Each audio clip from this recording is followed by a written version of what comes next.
That chocolate looks really delicious, doesn't it? But to burn it off after eating it, you'd need to run on a treadmill for a full 60 minutes. But what if I told you there's a way to burn it off without running, without sweating, without even losing your breath? In this video, I'm going to show you how to melt belly fat without exhausting yourself in the gym for hours. The few minutes you give me could be worth far more than the months of effort you've wasted so far. If you're ready, let's begin. Everyone thinks staying in shape is incredibly hard. You spend your hours, your days, even your months trying to burn fat. But 6 months later, when you look in the mirror, nothing has changed. Why? Because you're pushing your body with the wrong method. Today I'm going to show you a method I call the walking protocol, one that increases how many calories you burn and helps you move more throughout the day. Why is belly fat so stubborn? There are tiny lights on the fat cells in your body. Scientists call them receptors. Some of these lights flip green to burn fat, while others say, stop, store it. Your arms, face, and chest have more of these green light receptors. That's why when you diet, your face slims down first, then your arms follow. But the fat cells around your belly are packed with red light receptors instead.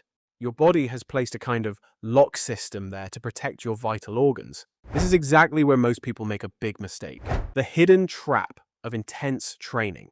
When you run, lift weights, or push yourself to exhaustion, your body shifts into stress mode. Adrenaline and cortisol surge. These hormones flip the green lights in your arms so your arms slim down. But those same hormones also trigger the red lights in your belly, causing your body to hold onto fat there even more tightly. So, here's the irony. Intense training isn't bad. The problem is relying only on intense training while barely moving the rest of the day and not controlling your diet. The solution? Using the right fuel tank. Imagine you have 2 fuel tanks in your body. The first is small but powerful. This is your glycogen tank, used for fast, explosive movements. The second is a massive tanker.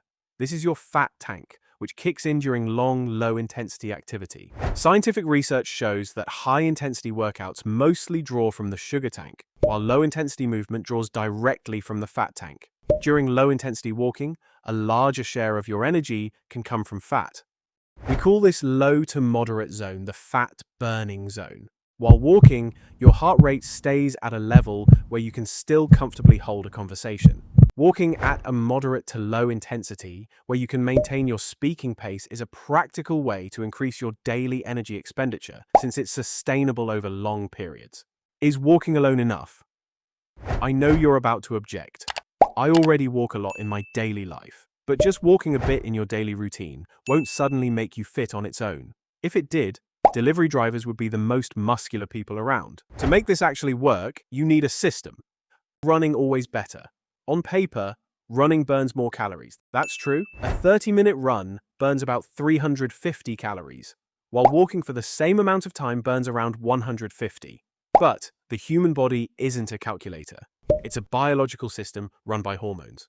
In some people, appetite can increase after intense exercise. If you end up eating more afterward without realizing it, you might claw back part of the calorie deficit you created. After a run, you feel hungry, you eat a donut or an extra plate of food, and you've just undone that 350 calorie burn. On top of that, because you feel tired, you move less throughout the day. You might want to lie down for a bit and end up falling asleep, or you might put off something you needed to do because you're worn out. Walking, on the other hand, doesn't trigger your hunger hormone the same way. You can walk for an hour, burn 300 calories, and go on with your day without craving any reward meal. If you walk an hour a day, 7 days a week, that can add up to roughly 2,100 calories of extra energy expenditure. Over time, this can contribute to weight loss. The 10-minute post-meal rule. Here's the concrete system I mentioned. Walk for 10 minutes immediately after every meal. 10 minutes after breakfast, 10 minutes after lunch, 10 minutes after dinner.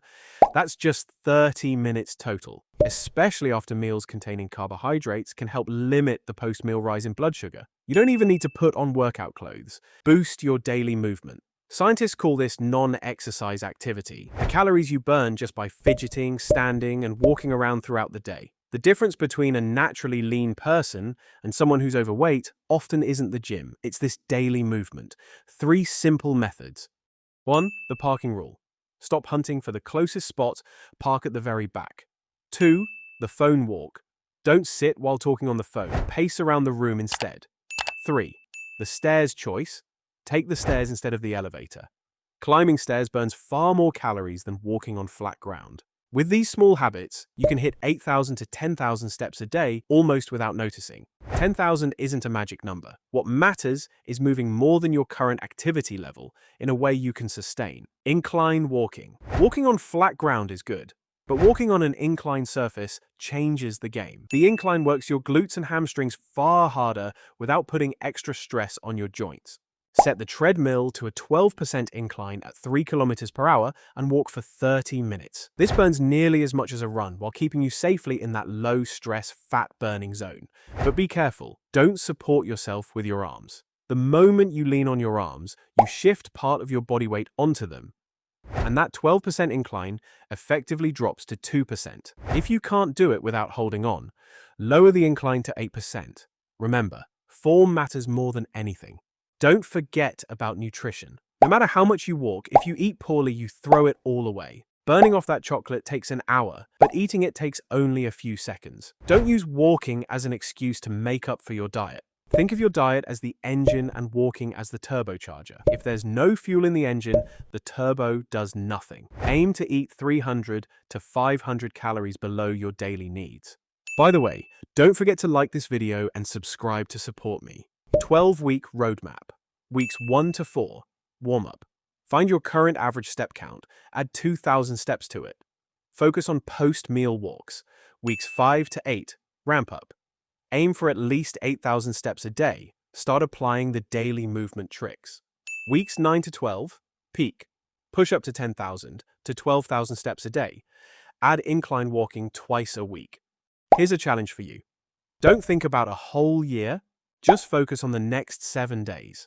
Track your steps. Add those 10-minute post-meal walks. Come back here in a week and share your results in the comments. You'll see your energy go up and your bloating go down. You don't have to be perfect today. Just take that first 10-minute walk, because big changes start with small steps.